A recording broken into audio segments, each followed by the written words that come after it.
Episode 4, My Blood Sugar Roller Coaster Night. I thought I was having a panic attack.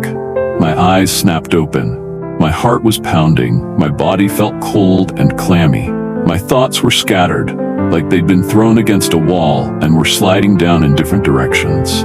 I sat up in bed, chest tight, breath short, wondering what is happening to me. It was 3:12 a.m. The room was quiet. My phone glowed softly beside me. No nightmares. No sounds, just a body that felt like it had been shocked awake. I drank water. I paced the room. I did the breathing exercises I'd memorized by now. Nothing helped. My body didn't feel scared. It felt unstable, like it was looking for something it had lost. I didn't know it then, but that night was a blood sugar crash, and it changed the way I looked at my entire evening routine. Here's the thing. When your blood sugar dips too low in the middle of the night, usually 3 to 4 hours after dinner, your body sees it as a crisis. The brain needs glucose to function, and when it drops too far, your adrenal system kicks in to fix it.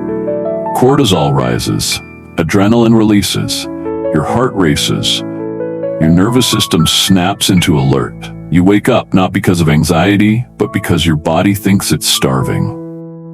And that's exactly what happened to me.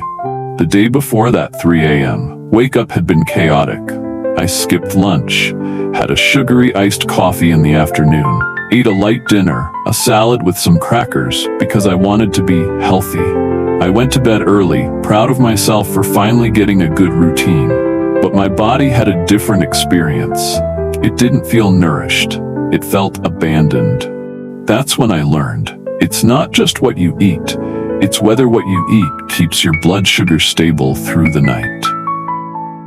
Because unstable blood sugar doesn't just make you crash during the day. It wakes you up at night. It triggers your stress hormones. It pulls you out of deep sleep and sometimes out of dreams that were just starting to feel restful. So I started experimenting. Not with big changes, just little shifts. I added more protein to dinner. Instead of a salad with crackers, I had roasted vegetables with salmon, or lentil soup with a boiled egg on the side. Something warm, something grounding. I brought back healthy fats, avocado, olive oil, tahini, not too much, just enough to feel complete. And fiber, always fiber. It slows down digestion, keeps things steady, keeps blood sugar from crashing like a drunk driver at 3 a.m. But the real shift came when I stopped fearing food before bed. I had always believed that eating late was bad, that nothing should pass my lips after 7 p.m., that if I felt hunger at night, it meant I'd eaten wrong during the day. So I punished my body with silence. I told it, no, you don't get anything now. You missed your chance. But the body doesn't care about our rules. It cares about rhythm, stability, safety. So I started giving myself a small bedtime snack. Not every night, just when I needed it. A spoonful of almond butter, a piece of banana with hemp seeds, half a rice cake with avocado. Nothing fancy. Just a message to my body that said, you're not going to starve tonight. You're okay to rest, and something beautiful happened. I stopped waking up at 3 a.m., the heart pounding, the cold sweat, the panic. It all softened. My body stopped bracing for impact every night. It started trusting me again. I slept deeper, longer. My mornings felt gentler, less rushed, less hollow. This wasn't about perfection. I still had restless nights. I still messed up sometimes. Too much sugar, not enough protein, too late of a dinner. But I no longer lived in fear of those nights. I understood them. I could trace them back, not with guilt, but with compassion. Like a puzzle my body was helping me solve. And once I learned the rhythm, I couldn't unlearn it. So here's what I know now. If you're waking up in the middle of the night, especially with racing thoughts, heat, anxiety, or nausea, it might not be your mind. It might be your blood sugar. You don't need to panic. You don't need to fix it overnight. Just start noticing. What did you eat for dinner? Was there enough protein, enough fiber, enough fat? Did you eat early enough? Did you feel safe? Did you feel fed? And if the answer is no, it's okay. You get to try again tonight. In the next episode, I'm going to challenge something you've probably heard 1,000 times. Don't eat late at night. We'll talk about why eating a small intentional snack before bed might be the exact thing your nervous system has been begging for. It's called Episode 5, When Eating Late Helped Me Sleep, and it just might change everything you believe about nighttime food. But for now, maybe try this. Before you go to bed tonight, ask your body, do you need something? And if it whispers yes, listen. Episode 5, When Eating Late Helped Me Sleep. I used to be terrified of eating at night. It didn't matter if I was hungry, didn't matter if my body was shaky, my stomach was growling, or I couldn't fall asleep because of it. I'd tell myself, no, you missed your chance, it's too late, you'll ruin everything. Everything being what exactly? Sleep? Weight loss? Gut health? I wasn't even sure anymore. I just knew eating late was bad. That's what every fitness blog, wellness influencer, and late-night guilt spiral had told me. Close the kitchen at 7 p.m. Nothing after dinner. If you're hungry, drink water. Go to sleep. So I did. And I lay in bed, wide awake, my body buzzing with hunger and confusion. My stomach tightened, my brain started racing, my heart beat faster, not from fear, but from need. Still, I held the line. I thought I was being strong. I thought I was being disciplined, but really I was just ignoring the most basic truth. My body was asking for help, and I was saying no. One night, something shifted. I had eaten dinner early, around 6 p.m., a small bowl of soup and salad. I was proud of myself for keeping it light. By 10 p.m., I was in bed, scrolling through sleep tips I'd already read 100 times. By 11, I was still awake. By 12, I was getting frustrated. At 12:45, I felt it, that ache in my belly, that soft rumble that wasn't emotional or psychological. It was physical, pure and simple. I was hungry, and I couldn't logic my way out of it. I stood in the kitchen, unsure what to do. My mind was screaming about discipline and routines and rules, but my body was whispering something older, wiser, and far more honest. Please feed me. So I did. A slice of sourdough with almond butter and a pinch of sea salt. A cup of warm chamomile tea. I sat down, lights low, and just ate. Slowly, quietly, like a child who'd finally been heard. And something wild happened. I went to bed and fell asleep within 20 minutes. Deep, uninterrupted, peaceful sleep. No waking up at 3 a.m., no tossing and turning, no cortisol spike. Just rest. That night changed everything. Not because it was dramatic, not because it was some secret hack, but because it was simple, because it reminded me what safety feels like. And sleep, true sleep, only happens when the body feels safe. Here's what I learned afterward. Once I started digging, when you go to bed underfed, especially if your last meal was over 3 or 4 hours ago, your blood sugar starts to dip. That's normal. But for some people, especially those with sensitive nervous systems, adrenal fatigue, or high daily stress, that dip becomes a drop, and your body responds by pumping out cortisol and adrenaline to raise it back up, which wakes you up or keeps you from falling asleep in the first place. Your body isn't sabotaging you, it's protecting you. It thinks you're starving, it thinks you're unsafe, it's doing its job. And the fastest way to calm that survival response? Food. Not a giant meal, not a pint of ice cream, just a small, steady signal that says you're nourished, you're safe. It's okay to rest now. So I made a rule, but not the old kind of rule, not a restriction, a rhythm. If I hadn't eaten enough during the day, if dinner was light or rushed, if I felt even a whisper of anxiety in my belly before bed, I'd eat. Just something small, something real.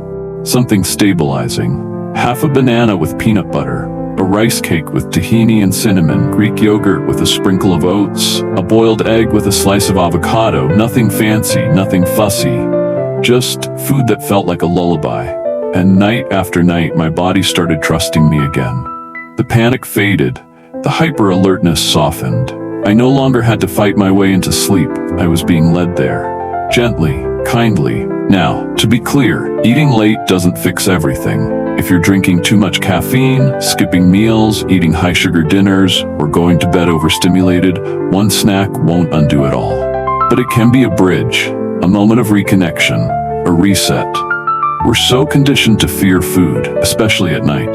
But sometimes what we fear most is exactly what our body needs. So if you've been laying in bed, heart racing, thoughts spinning, stomach empty, wondering why sleep won't come, maybe it's not a sleep problem, maybe it's a nourishment problem, maybe your body's not broken, maybe it's just hungry.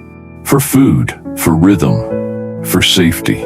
In the next episode, we'll dive into the bedtime snack that changed everything for me. The one that's become my go-to, my ritual, my edible exhale. It's simple, cozy, blood sugar balancing, and, best of all, delicious. That's episode 6, the snack that feels like a hug. But for now, if tonight your body whispers, please feed me, don't fight it. Feed it gently, feed it kindly, and let that kindness carry you to sleep. Episode 6, the snack that feels like a hug. I didn't grow up with bedtime snacks. I grew up with rules, clean plates, no eating after dinner. Dessert was earned, not offered. Food was fuel, not comfort. And if you were hungry after 8 p.m., that meant you were greedy, undisciplined, weak. So for most of my adult life, I carried those rules like bricks in a backpack. Even when I was exhausted, even when I couldn't fall asleep, even when my body whispered, please, just a little something, I shut it down. Until one night I didn't. It was late, I had had a long day, the kind of day that scrapes at your soul and leaves you hollow. I wasn't sad exactly, just tired. The kind of tired that doesn't go away with rest, because it's not in your body, it's in your spirit. And I remembered something I hadn't thought about in years. My grandmother. She used to make me warm milk with cinnamon when I was little, just a small cup, sometimes with a piece of toast. She didn't call it a snack. She called it settling down. We'd sit at the table, the lights dim, and she'd hum while I sipped. I never realized how powerful that ritual was, how safe it made me feel, until that night when I stood in my own kitchen, grown and worn out and quietly breaking, and thought, maybe I need that again. So I made something simple, a slice of sourdough toast, warmed gently, topped with almond butter, a sprinkle of chia seeds, and just a drizzle of honey. I sat down at the table. No phone, no noise, just the low hum of the fridge and the smell of cinnamon still in the air from the tea I'd made earlier. And for the first time in a long time, I felt held. Not by person, not by words, but by the act of feeding myself without guilt, without rules, without restriction, just care. That night, I didn't just eat a snack, I rewrote a script. The one that said I didn't deserve comfort unless I earned it. The one that said food was either fuel or failure. The one that made me believe hunger was a problem, not a signal. That night, with one piece of toast, I told my body, you matter. You, even now. Especially now. And then I slept. Not just a surface sleep, a real one where the nervous system lets go, the jaw unclenches, the belly softens, and the brain no longer scans for danger. One where dreams don't come as a warning, but as a welcome. That kind of sleep later, I learned why. Because what I had eaten, just a small slice of bread, healthy fat, gentle carb, and trace protein wasn't just emotionally comforting. It was chemically comforting too. That combination, complex carbs from the bread, healthy fat from the almond butter, a touch of sweetness from the honey, helped boost tryptophan uptake in my brain. Tryptophan turns into serotonin, and serotonin turns into melatonin. This is how the body cues rest. This is how it says we're full, we're safe, we're home. The chia seeds added fiber, which slowed digestion and stabilized blood sugar through the night. No spikes, no crashes, no 3 a.m. adrenaline floods, just even, gentle processing. But more than the ingredients, it was the ritual that mattered. The way I sat down, the way I let the quiet in, the way I allowed myself to receive without needing to deserve. That's what shifted something. That's what made the snack feel like a hug. Because at the end of the day, food is never just food, it's a message. And for so many of us, especially those who've struggled with sleep, stress, anxiety, or old food trauma, that message has been one of scarcity, of control, of shame. But what if your snack could be the opposite? What if it could be soft, forgiving, grounded in love, not fear? What if, instead of thinking, I shouldn't need this, you thought, this is how I tell my body it's okay to rest? What if you made your bedtime snack the most sacred part of your day? Not because it's nutritionally perfect, but because it's emotionally safe. That's what mine became. I still have it most nights. Sometimes it's oatmeal with a swirl of tahini, sometimes a boiled egg and a few dates, sometimes a slice of banana on whole grain toast with cinnamon and sea salt, sometimes just a spoon of almond butter and a breath of silence. But always, always, it's more than food. It's a hug for the nervous system, for the child inside me, for the tired adult who still deserves to be cared for. In the next episode, I'll take you into the morning after. The subtle but powerful shift that happens when you wake up rested, not because of pills or perfect sleep hygiene, but because the night before, you finally listened to your body. Episode 7, Waking Up Different When Sleep Feeds the Next Day. But for now, maybe tonight, try it. Not because you're broken, not because you're trying to fix anything. Just because you're human. And humans, especially the exhausted ones, sleep better with a little kindness in their bellies.